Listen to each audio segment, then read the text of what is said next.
তো ফাইনালি একটি লিস্ট সামনে এসছে এবং সেই তালিকায় সবার প্রথমে রয়েছে বিজেপি, ভারতীয় জনতা পার্টি।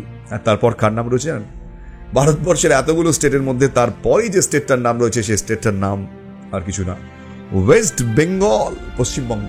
তৃণমূল কংগ্রেস সেকেন্ড পজিশনে রয়েছে, থার্ড পজিশনে কংগ্রেস। তৃণমূল এই মুহূর্তে কংগ্রেসকে হারিয়ে দিয়েছে।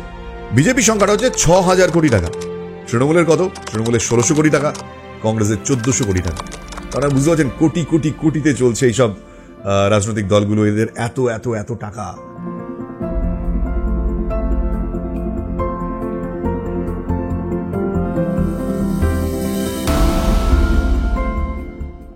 নমস্কার, আইএম বোসের আবারও একটা নতুন ভিডিও, আর এই নতুন ভিডিওতে আপনাদের সঙ্গে রয়েছে আমি কুনাল। বিজেপির একটা স্লোগান ছিল যে না খাউঙ্গা না খানে দুঙ্গা। আজকে এই স্লোগানটা আরো একবার অনেকেই সামনে আনছেন। তার পেছনে অন্যতম বড় রিজন কি? Electoral bond. অনেকেই মাথার উপর দিয়ে যেতে পারে ইলেকটোরাল বন্ড। আজকের এই ভিডিওটা সে কারণে খুব একটা বড় কচকচানি নানা তথ্যে ভরে দেব না, পরিষ্কার করে আপনাদের বোঝাবো যে ঠিক কি ঘটনাটা ঘটছে, কি ঘটেছে, কি ঘটতে চলেছে এবং তা নিয়ে কতটা এফেক্ট পড়তে পারে আমাদের জনজীবনে, বিশেষ করে সামনে লোকসভা নির্বাচন রয়েছে। তো আসুন প্রথমেই বলি যে ঘটনাটি কি ঘটেছে। প্রথমেই ঘটেছে ঘটনাটি, সেটা হচ্ছে ইলেকট্রাল বন্ড, যার মাধ্যমে রাজনৈতিক দলগুলো খুব সাধারণভাবে বোঝাতে গেলে আপনাদের বোঝাতে হয় চাঁদা নিয়ে থাকে বিভিন্ন কোম্পানির কাছ থেকে, কর্পোরেট হাউসের কাছ থেকে। দেখুন, বড় বড় কোম্পানিগুলো সরকারগুলোকে চালায়, এটা আপনিও জানেন আমিও জানি। তারা চাঁদা দেন, 1 টাকা 2 টাকা 100 টাকা 200 টাকা নয়, হাজার হাজার কোটি কোটি টাকা। তো এই হাজার হাজার কোটি কোটি টাকা একসময় কোম্পানিগুলো ডাইরেক্ট দিত, ক্যাশে দিত। তো সেটাকে আমরা বলতাম কালো টাকা বা ব্ল্যাক মানি, কালাধন হিন্দিতে বলে। তো অরুণ জেটলি, ভারতীয় জনতা পার্টির নেতা, প্রাক্তন ফিনান্স মিনিস্টার মানে অর্থমন্ত্রী দেশের, তিনি ডিসাইড করলেন যে এই যে কালো টাকা তা আটকানোর জন্য ইলেকট্রাল বন্ড চালু করা উচিত। অর্থাৎ যদি আপনি কোনো কোম্পানি হন, তাহলে আপনি যদি কোনো টাকা কোনো সরকারকে বা কোনো রাজনৈতিক দলকে, সরকারকে নয় রাজনৈতিক দলকে দিতে চান, তাহলে আপনি বন্ড কিনবেন, মানে আপনি রাষ্ট্রায়ত্ত ব্যাংক থেকে বন্ড কিনবেন এবং সেই বন্ড আপনি কোনো একটা রাজনৈতিক দলকে দেবেন এবং সেই রাজনৈতিক দল সেই টাকা সেই ব্যাংক থেকে ভাঙিয়ে নেবে। এবং সেই টাকাটা ঠিক কত পরিমাণ হতে পারে সেটা নিয়ে আমি আপনাদের সামনে বলছি, মানে ডেফিনেটলি এর আগে বলবো। কিন্তু তার আগে বলে নিই যে এই গোটা পদ্ধতিটাকে সুপ্রিম কোর্ট বলছে এটা অসাংবিধানিক, এভাবে হতে পারে না। এটা নিয়েও আমি পরে ডিটেলে বলবো আপনাদের যে কেন সুপ্রিম কোর্ট এই গোটা পদ্ধতিকে অসাংবিধানিক আখ্যা দিয়েছে। সুপ্রিম কোর্ট এবার এই বিষয়টি নিয়ে এসবিআই মানে স্টেট ব্যাংক অফ ইন্ডিয়াকে ফোর্সফুলি বাধ্য করেছে যে টোটাল ডিটেলস দেখাতে হবে জনগণকে, গোটা দেশকে জানাতে হবে যে কে কত টাকা দিয়েছে এবং কাদের দিয়েছে। এসবিআই অনেকটা সময় নিয়েছিল, ফেব্রুয়ারি মাসের মাঝ থেকে মার্চ মাস অবধি, তারপরও তারা সময় চেয়েছিল, কিন্তু সুপ্রিম কোর্ট আর তো সময় দিতে নারাজ। তারা বলছে না, দেখান কত টাকা কে নিয়েছেন। তো ফাইনালি একটি লিস্ট সামনে এসছে এবং সেই তালিকায় সবার প্রথমে রয়েছে বিজেপি, ভারতীয় জনতা পার্টি। আর তারপর কার নাম রয়েছে জানেন? ভারতবর্ষের এতগুলো স্টেটের মধ্যে তারপরেই যে স্টেটটার নাম রয়েছে সেই স্টেটটার নাম আর কিছু না, ওয়েস্ট বেঙ্গল, পশ্চিমবঙ্গ। তৃণমূল কংগ্রেস সেকেন্ড পজিশনে রয়েছে, থার্ড পজিশনে কংগ্রেস। তৃণমূল এই মুহূর্তে কংগ্রেসকে হারিয়ে দিয়েছে। বিজেপি সংখ্যাটা হচ্ছে 6,000 কোটি টাকা। তৃণমূলের কত? তৃণমূলের 1600 কোটি টাকা, কংগ্রেসের 1400 কোটি টাকা। তারা বুঝতে পারছেন কোটি কোটি কোটিতে চলছে এইসব রাজনৈতিক দলগুলো, এদের এত এত এত টাকা চাঁদা দেয় বিভিন্ন কর্পোরেট কোম্পানিগুলো। এবার আপনি প্রশ্ন তুলতে পারেন যে চাঁদা তো ভাই আগেও নিত, তো সমস্যাটা কোথায়? এতে প্রবলেম কি হয়ে গেল সবার? ডেফিনেটলি এটা একটা বড় প্রশ্ন যে চাঁদা তো আগেও নেওয়া হতো, তাহলে সমস্যাটা কোথায় তৈরি হলো এখন নতুন করে? আজকের এই ভিডিওর মধ্যে দিয়ে সেটাই আপনাদের পরিষ্কার করে বোঝাবো যে চাঁদা এখন নিলে বা আগে নেওয়ার মধ্যে ফারাকটা কোথায়। প্রথমে আপনাদের বলেছি যে ইলেকট্রাল বন্ডের মাধ্যমে এখন চাঁদা দিতে গেলে আপনাকে ওই বন্ড কিনে দিতে হবে রাজনৈতিক দলগুলোকে। রাজনৈতিক দল সেই বন্ড মানে ভাঙিয়ে তারা টাকা নেবে, মানে এটা পুরোটাই একটা যেটা লেনদেন হবে সেটা লিগ্যাল লেনদেন হবে। এখানে কোনো ক্যাশ লেনদেন হচ্ছে না, মানে ব্ল্যাক মানি নেই এখানে। ব্ল্যাক মানিকে দূর করার জন্যই এই ধরনের পদ্ধতি দেওয়া হয়েছিল এবং বিজেপি এটা বারবার প্রচার করে থাকে। আমি যদি স্পেসিফিক সংখ্যাটা বলি তাহলে বিজেপির হচ্ছে 6,060 কোটি 51 লক্ষ টাকা। তারপরে হচ্ছে তৃণমূল কংগ্রেস, তাদের আয় 1,609 কোটি 53 লক্ষ টাকা। কংগ্রেস 1,421 কোটি 85 লক্ষ টাকা। তৃণমূলে যদি স্পেসিফিক্যালি আমরা দেখি যে 2021 সালের বিধানসভা নির্বাচন হয়েছিল, তারপরেই কিন্তু তৃণমূলের ভাঁড়ারে নির্বাচনী এই যে বন্ড, সেই বন্ড থেকে টাকা এসেছে প্রায় বিপুল পরিমাণে। আর এই বিষয়ে সবচেয়ে দূরে যদি থাকে কোনো রাজনৈতিক দল, তার নাম সিপিআইএম। তারা এই গোটা বিষয়টির প্রথম থেকে বিরোধিতা করেছিল, সুপ্রিম কোর্টে এর আগে অ্যাপিলও করেছিল যে এই পদ্ধতি একেবারেই সাংবিধানিক নয়, এর মাধ্যমে দুর্নীতি হতে পারে, এমনটাই বক্তব্য ছিল সিপিএমের। সিপিএম বহুদিন পর্যন্ত কৌটো নাচিয়ে চাঁদা আদায় করার পদ্ধতিতে বিশ্বাস করতো, হয়তো তারা এখন সেটাতেই করে, বাট এটার সঙ্গে এটা জোকস পার্ট নয়। স্টিল এটা নিয়ে একটা আলোচনা একটা ভীষণভাবে দরকার যে ইলেকট্রাল বন্ড কোথায় প্রবলেম ক্রিয়েট করতে পারে আমার আপনার জীবনে। এটা শোনার পরে আপনি বলবেন আপনি তো কমিউনিস্টদের দালাল হয়ে গিয়েছেন, এই কারণেই তো এই ধরনের কথাবার্তা বলছেন কমিউনিস্টদের হয়ে। আপনি বিকাশ রঞ্জন ভট্টাচার্য তার সুরে কথা বলছেন। সিপিআইএম বলছে আমরা এই ধরনের কোনো বন্ড নিইনি, সেই কারণে আমাদের ঘরে টাকা ঢোকেনি, দ্যাট ইজ ডিফারেন্ট ইস্যু। কিন্তু এই ধরনের রাজনৈতিকভাবে এই যে বিভাজন নিজেদের মধ্যে আর কতদিন করবেন? আজকে যখন আপনারা বসে রয়েছেন এই ভেবে আপনারা আলোচনা করছেন চায়ের থেকে বসে যে দেখুন লোকসভা নির্বাচন আসছে এবং সেখানে কিন্তু প্রার্থী অলরেডি তালিকা ঘোষণা হয়ে গেছে, কিছু দল এখনো নিজেদের মধ্যে লড়াই করছে, কিছু দল হাফ করে বসে আছে। উত্তর কলকাতায় কে জিতবে বলুন তো? দক্ষিণ কলকাতা যাদবপুরটা মনে হচ্ছে এবার একটুখানি। এই যখন আমাদের মধ্যে আলোচনা, তখন রাজনৈতিক দলগুলো কোটি কোটি টাকায় যখন খেলা করে এবং এই কোটি কোটি টাকার লেনদেনে রাজনৈতিক সুবিধে পাইয়ে দেওয়ার যখন অভিযোগ ওঠে, তখন কি সত্যি আমার আপনার স্বার্থ তার মধ্যে জড়িয়ে থাকে না? আজকের এই ভিডিওটা কিন্তু পরিষ্কার সেই জায়গাটাই তৈরি করে দেয়। সিপিএম টাকা নিয়েছে কি নেয়নি বড় কথা নয়, বড় কথা যে দলগুলো রাজনৈতিকভাবে এই ধরনের চাঁদা নেয় তারা কি এর ফলে কোনো রাজনৈতিক ফায়দা দেয় এই ধরনের বড় বড় ইন্ডাস্ট্রিয়ালিস্টদের, বড় বড় কর্পোরেট কোম্পানিজগুলোকে? সেটাই যখন আজকে আলোচনা করতে চলেছি তখনই আপনারা বলছেন এই দেখুন আপনি দালালি করছেন। আমি রাখলাম এই দালালির কথা, আমি পরিষ্কার আসি তথ্যে। আপনার দেশকে যারা চালাচ্ছে তাদের মধ্যে সর্বোচ্চ মানে সবচেয়ে ওপরে যারা বন্ড কিনেছেন তাদের মধ্যে কে রয়েছেন জানেন? তাদের মধ্যে রয়েছেন, ইতিমধ্যে হয়তো আপনারা জানেন যে মার্টিন স্যান্টিয়াগো, তার company future gaming and hotel services. কত টাকা জানেন? 1336 কোটি টাকার নির্বাচনী বন্ড তারা কিনেছেন। ভাবুন কত টাকা রাজনৈতিক দলকে তারা দিতে পারে। এবং এটি একটি লটারি কোম্পানি যে আপনার দেশকে কন্ট্রোল করছে, আপনার দেশের রাজনৈতিক দলগুলোকে কন্ট্রোল করছে।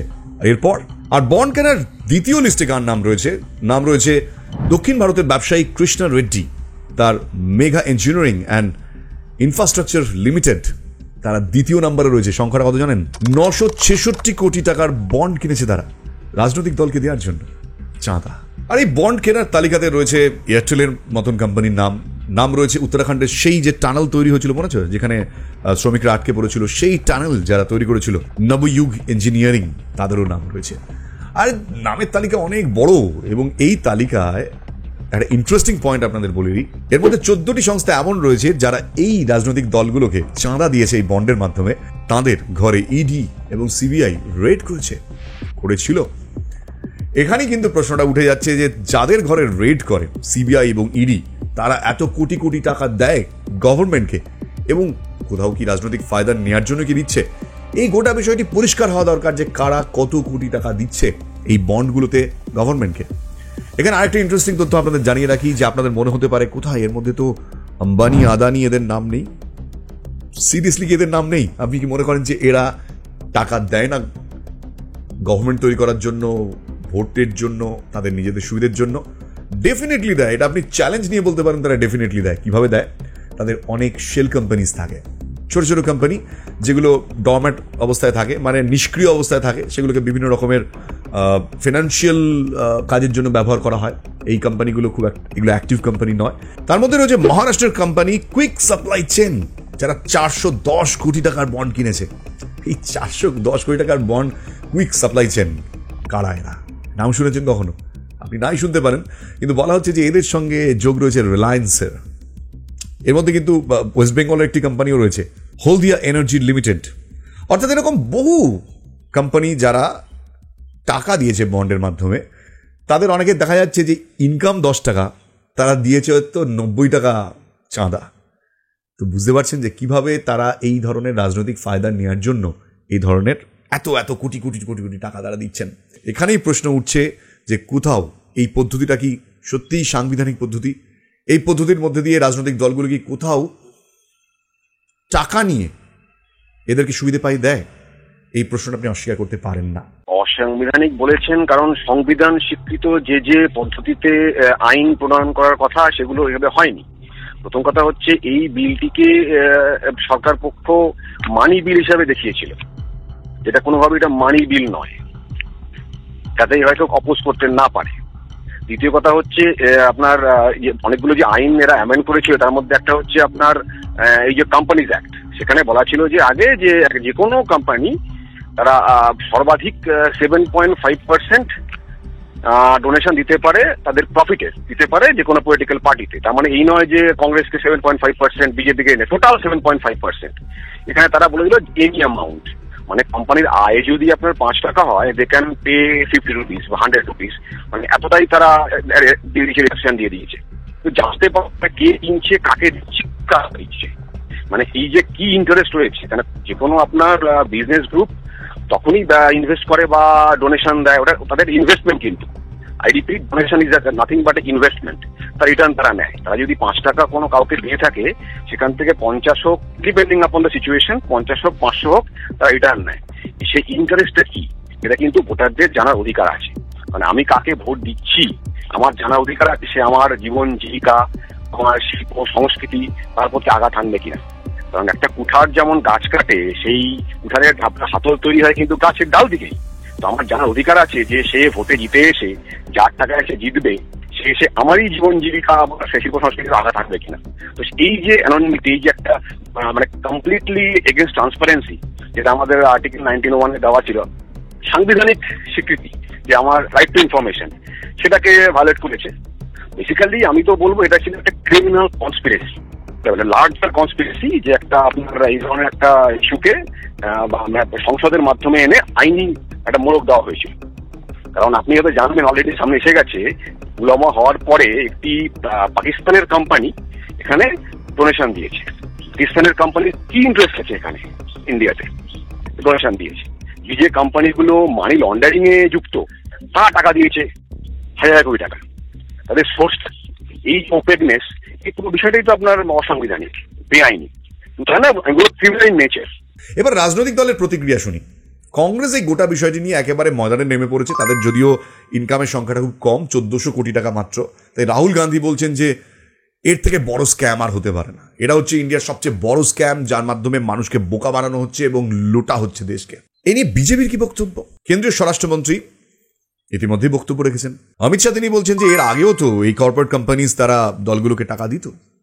কোথায় হিসাবটা দেখান এখন? কোটি কোটি টাকা দেয়া হতো ক্যাশ, মানে কালো মানি, কালাধন। এখন তো বিজেপি এই বিষয়টাকে একেবারে কালো মানি দূর করার জন্য আনা হয়েছে সামনে, যে আপনি ইলেকট্রাল বন্ডের মাধ্যমে জিনিসটা করতে পারেন। অরুণ জেটলি তো ভালো কাজই করেছেন, পরিষ্কার হিসেবে একেবারে আপনি কোথাও নয়ছয় করতে পারবেন না। আপনি পরিষ্কার দেখুন যে আপনি কি টাকা দিচ্ছেন, কে দিচ্ছেন, যিনি দিচ্ছেন তার ব্যালেন্স শিট তার কোম্পানিতে রয়েছে, যে নিচ্ছেন তার ব্যালেন্স শিট, অর্থাৎ দলের আপনি ব্যালেন্স শিট যদি দেখেন রাজনৈতিক দলগুলোর, তাদের কাছে রয়েছে। তাহলে এখানে তো দুর্নীতি হওয়ার সম্ভব নয়। আজকে যদি সুপ্রিম কোর্ট প্রশ্ন করে যে কংগ্রেস আমলে যে এই ধরনের বন্ড তখন তো ছিল না, তখন যে এই ধরনের টাকা নেওয়া দেওয়া হয়েছিল, সেগুলোর হিসাবটা আনুন, আনতে পারবেন? এখন তো এসবিআই তাও সেগুলো তুলে ধরছে। না, তাদের বক্তব্য এটা হতে পারে, কিন্তু আপনি সেই একটা বেআইনি কাজকে আপনি লিগালাইজ করেছেন সংসদের মাধ্যমে, তার উপর ক্রিমিনাল অফেন্স। আপনি একটা সেই বেআইনি কাজটাকে আপনি লিগাল একদম আইনি মোড়ক দিয়েছেন সংসদের মাধ্যমে। আপনি এতগুলো আইন অ্যামেন্ড করেছেন, আপনি বলছেন তথ্য দেওয়া যাবে না। তো এই কারণটা কি? আপনি যদি সেই কাজটাই বলে থাকেন যে আপনার আগে ছিল, আমরা এটাকে স্বচ্ছতা এনেছি, আমি স্বচ্ছতা কোথায়? পুলওয়ামা অ্যাটাকের পরে পাকিস্তান কোম্পানি দিচ্ছে, যে কোম্পানিগুলো আপনার হচ্ছে এই ধরনের মানি লন্ডারিং এ যুক্ত, তাদের আপনারা টাকা নিচ্ছেন, স্বচ্ছতাটা কোথায়? আপনি কি জানতেন না যে আপনার অ্যাকাউন্টে টাকা জমা দেয়নি? তারা ইলেকট্রাল বন্ড কিনে আপনাকে বলেছে আপনি এনক্যাশ করেছেন, আপনি জেনেই কিন্তু করেছেন যে এটা কিন্তু এই সময় যুক্ত। এখন তো আমার জানার বিষয় হচ্ছে দাউদ কোম্পানির টাকা এসছে কিনা এখানে, বা অন্যান্য বিভিন্ন ধরনের উগ্রপন্থী কোম্পানি টাকা এসছে, বিভিন্ন এজেন্সি মাহাতে টাকা এসছে কিনা। কিন্তু এখানে একটা মজার ব্যাপার কি জানেন তো? এসবিআই যে তথ্য এখনো পর্যন্ত তুলে ধরেছে, মানে গেম অনেক দূর যাওয়ার রয়েছে। এসবিআই এখনো পর্যন্ত যে তথ্যটা তুলে ধরেছে, তার মধ্যে একটা বড় জিনিস এখনো পর্যন্ত জানা যাচ্ছে না। তা কি বলুন তো? তা হচ্ছে এই যে টাকাটা যারা দিয়েছেন এবং যারা নিয়েছেন, এটা তো পরিষ্কার যে কারা কারা দিয়েছেন, কারা কারা নিয়েছেন, কে কত পেয়েছে। কিন্তু একটা ইউনিক নাম্বার থাকে এই বন্ডের, যে ইউনিক নাম্বার থেকে পরিষ্কার বোঝা যায় যে কারা কাকে দিয়েছেন এবং কারা কার থেকে নিয়েছেন। মানে এই যে এত টাকা যে বিজেপি পেল, 6000 কোটি টাকা, সেই 6000 কোটি টাকা কারা তাদেরকে দিয়েছে, বা তৃণমূল যে এই যে 1600 কোটি টাকা পেয়েছে, এই তৃণমূলকে 1600 কোটি টাকা কারা দিয়েছে। এবং এখান থেকে কিন্তু একটা বিষয় পরিষ্কার হয়ে যাবে যে এরা রাজনৈতিক সুবিধা নেওয়ার চেষ্টা করতে পারে, বা এরা গভর্নমেন্টকে রান করাচ্ছে, বর্তমানে গভর্নমেন্টকে সাপোর্ট দিয়েছে।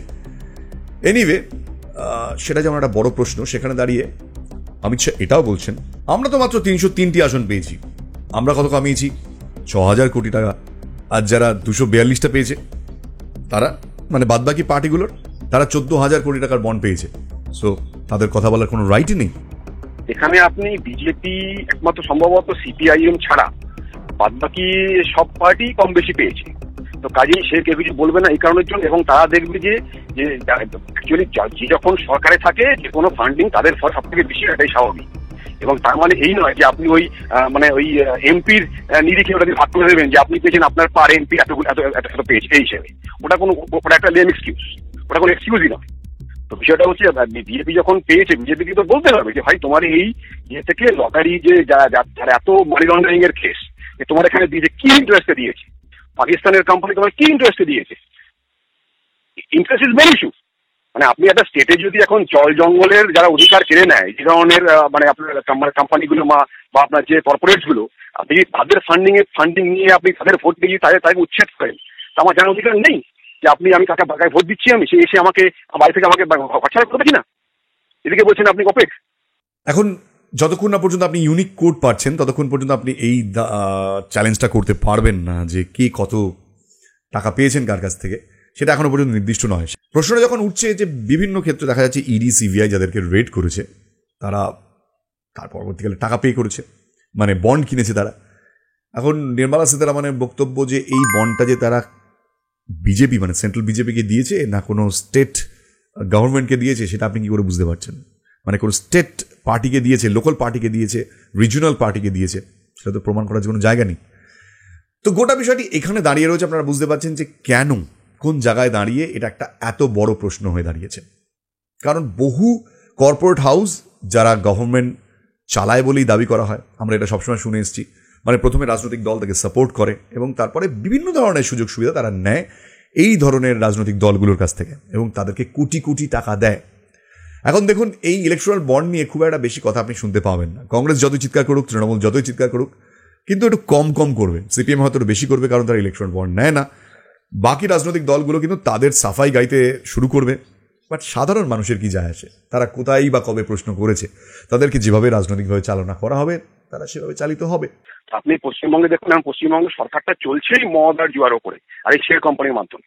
আর আপনাকে আরেকটা জিনিস বলে রাখি, শুধুমাত্র যে এই যে বিভিন্ন রকম স্ক্যামে যে টাকা শেল কোম্পানির মাধ্যমে ঢুকে তা নয়। আর আমাদের পশ্চিমবঙ্গে যিনি মানে যুব সমাজের আইকন যে নয়নের মণি, তার যে প্রাসাদ সেটাও শেল কোম্পানির দান, এবং সেটা সেই শেল কোম্পানি তৈরি হয়েছিল কিন্তু আপনার before they came to the power. তো কাজে শুধুমাত্র পার্টি ফান্ডে টাকা ঢুকতেছে শেল কোম্পানির মাধ্যমে তা নয়, বিভিন্ন প্রপার্টি সেখানে শেল কোম্পানির অবদান রয়েছে। আর তৃণমূল কংগ্রেস এটা বলবে না এই কারণের জন্য তারা পুরো পার্টিটাই দাঁড়িয়ে আছে এই ধরনের ফান্ডিং এর উপরে। এখন সোমবার দিন ফের শুনানি রয়েছে। এখন সুপ্রিম কোর্ট প্রায় এসবিআর কলার টেনে ধরে বলেছে ইউনিক কোড বলো কারা কারা নিয়েছে, মানে এইটার পুরো পাবলিকের কাছে এটা জানা দরকার, পাবলিকের এটা একটা স্বচ্ছতা থাকা দরকার। সত্যি দেখুন, আমি যদি ভিডিওটা কনক্লুশন এই জায়গাতে আসি যে টাকা তো সব রাজনৈতিক দল নেই, এটা আমরা জানি। তারা চাঁদা লেতা হয়, চাঁদা ভোটের জন্য চাঁদা দেয়, বড় বড় বিজনেসম্যানরা দেয় আমরা জানতাম, এবং বড় বড় কর্পোরেট কোম্পানিরা দেয়। তাদের প্রত্যেকটা বছর দিন চালানোর জন্য এই ধরনের রাজনৈতিক সুবিধার দরকার হয়। এখন রাজনৈতিক সুবিধা নেওয়ার ফলে, মানে নেওয়ার জন্য যে টাকা বা বন্ড কেনা হচ্ছে, তার ফলে যে রাজনৈতিক সুবিধাগুলো তারা নিচ্ছে সেটা কতটা পাবলিক ইন্টারেস্টের জন্য? সব কিছু কি পাবলিক ইন্টারেস্টের জায়গায়? যে ধরনের রাজনৈতিক সুবিধা বিভিন্ন কোম্পানিগুলো বিভিন্ন সরকার বা রাজনৈতিক দলের থেকে নিয়ে থাকে, তাদের কি আমার আপনার সুবিধার জন্য তারা করছে, নাকি এমন অনেক দুর্নীতিও তারা করছে যেগুলোকে ধামাচাপা দিচ্ছে সরকার বা রাজনৈতিক দলগুলো? ইলেকট্রাল বন্ডের মাধ্যমে তারা টাকা নিচ্ছে, এমনকি এমন দুর্নীতির কাজ তারা করে দিচ্ছে, তাদেরকে ছাড় দিয়ে দিচ্ছে। এটা কি আপনি নিশ্চিত হয়ে বলতে পারেন? সুপ্রিম কোর্ট সে কারণে এই গোটা পদ্ধতিকে মনে করে অসাংবিধানিক। আপনি শুধু যদি ইলেকট্রাল বন্ড যে লিস্টে দেখেন, দেখবেন ওখানে হসপিটাল আছে, হসপিটাল একটা হসপিটাল দিয়েছে নিয়ার অ্যাবাউট 160 crore মনে করছে আমার। একটা হসপিটালের কি ইন্টারেস্ট আছে এই এতগুলো টাকা ইলেকট্রাল বন্ড কেনা? তাহলে বুঝুন। এবার যদি আপনি এডুকেশন দেখেন, আপনি দেখবেন হয়তো অনেক এডুকেশনাল কর্মমানের বিভিন্ন পদ্ধতিতে দিয়েছে যে এডুকেশনকে যাতে প্রাইভেটাইজ করে দেওয়া হয়। কারণ পশ্চিমবঙ্গে যেমন চলছে, ভালোভাবে চলছে যে পুরো এডুকেশনটাকে প্রাইভেটাইজ করে দেওয়া, তার ফলে সমস্ত গভর্নমেন্ট স্কুলগুলোকে বন্ধ করে দেওয়া, টিচার রিক্রুটমেন্ট হবে না, লোকে আলটিমেটলি ঝুঁকবে কিন্তু প্রাইভেটের দিকে। তার জন্য কিন্তু এরা ফান্ডিংটা ভাবেই করে। I work for you, I work for your interest, not people's interest. Education এই ইলেকট্রাল বন্ডের একটাই কারণ যে অ্যানোনিমিটি রাখার, যে আমি তোমাকে যে দিয়েছি এটা বলা যাবে না। কিন্তু যখনই ইন্টারেস্ট দেখা যাবে যে ইন্টারেস্ট এই যে এর ফলে যে আমাদের ওয়েস্ট বেঙ্গলে যে স্কুল বন্ধ হয়ে যাচ্ছে, টিচার রিক্রুটমেন্ট হচ্ছে না, অথচ প্রাইভেট স্কুলগুলো এখানে বাড়ছে, কলেজগুলো বাড়ছে, ইউনিভার্সিটিগুলো বাড়ছে, সেখানে যাচ্ছে কেন যাচ্ছে? তখন দেখা যাবে যে এর পিছনে কিন্তু এই ফান্ডিং এজেন্সি এরাই রয়েছে। আমি ক্ষমতায় থাকলে I will protect your interest. That is the মানে মোস্ট অ্যালার্মিং ইস্যু। মদ কোম্পানি, লটারি কোম্পানি, মানে হসপিটাল এজেন্সি যারা আছে তারা দিচ্ছে, একটাই কারণ যে সরকারি পরিষেবা বন্ধ করে দাও, বেসরকারিকরণ করে দাও। যেটা আপনি পেতেন 5 টাকাতে, এটা কিনতে হবে আপনাকে 5,000 টাকা। মানে আপনি সব দিক থেকে মরবেন, সাধারণ মানুষ সব দিক থেকে মরবে। তাদের ভোটটা নেওয়া হবে, তাদের ভোট নিয়ে তাদেরকে উচ্ছেদ করা হবে তাই জায়গা থেকে। কেন্দ্রের বহু সরকারের বিরুদ্ধেই রাজনৈতিক প্রতিশ্রুতি ভঙ্গের অভিযোগ রয়েছে। তার একটা বড় উদাহরণ আপনাদের সামনে আজ আমি তুলে ধরব। ভারতের অন্যতম সুন্দর ভূখণ্ড লাদাখ, স্বপ্নের সমান, স্বর্গের সমান। আপনি কি জানেন সেই লাদাখের 10% জনসংখ্যা এখন পথে নেমেছে, আমরণ অনশনে নেমেছে, কারণ তাদের দাবি পূরণ করতে হবে কেন্দ্র সরকারকে। এই দাবির মধ্যে অন্যতম দাবি লাদাখকে 6 শিডিউলের মধ্যে আনতে হবে। এমনটা অতীতে প্রতিশ্রুতি দিয়েছিল কেন্দ্র সরকার, কিন্তু কেন তারা পিছিয়ে সরে গেল? সোনম ওয়াংচুককে মনে আছে 3 ইডিয়টস, যার দ্বারা উদ্বুদ্ধ হয়ে সিনেমা বানিয়েছিলেন আমির খান? সেই সোনম ওয়াংচুক লাদাখবাসীর দাবি দাবা নিয়ে এই মুহূর্তে অনশনে বসেছেন। বেশ কিছু দাবি রয়েছে, তার মধ্যে অন্যতম দাবি এই লাদাখের জল, মাটি, পাহাড় কোনোটাই তারা সরকারকে ছিনিয়ে নিতে দেবেন না। কারণ সরকার চায় এখানে ইন্ডাস্ট্রি হোক, এখানের উন্নতির জন্য বড় বড় বিজনেসম্যানরা এখানে আসুক, কিন্তু লাদাখবাসী চান না তাদের সংস্কৃতি, এই সুন্দর প্রকৃতিকে হারাতে। Good morning and July. This is the 10th day of our climate fast. Under the open skies, the temperatures this morning was -15 degrees with wind chill effect. And under these circumstances, I, along with some 110 people, are fasting indefinitely to remind the Indian government and the ruling party of the promises they made to people of Ladakh in 2019 and 2020 to safeguard this fragile ecological region and the unique indigenous tribal cultures under the 6th schedule of the Indian Constitution. In 2019, the government not only assured but kept this in the topmost agenda of their election manifesto in the parliamentary elections and later the Hill Council elections. But after that, there was a deafening silence for months, and then it became a crime to even remind them of the promises. And finally, after 4 years, at the end of their term, on March 4th, 2024, they declined to keep their promises. As for the reasons why they changed their mind, there's nothing stated, but people here can only understand that it is perhaps under the pressure of industrial lobbies, mining lobbies, that are pressuring the government to keep this region unprotected so that they can do their exploitation of the mountains, mining and minerals and so on. হাজার হাজার কোটি টাকার electoral bond, তার মধ্যে লুকিয়ে রয়েছে হাজার হাজার প্রতিশ্রুতি।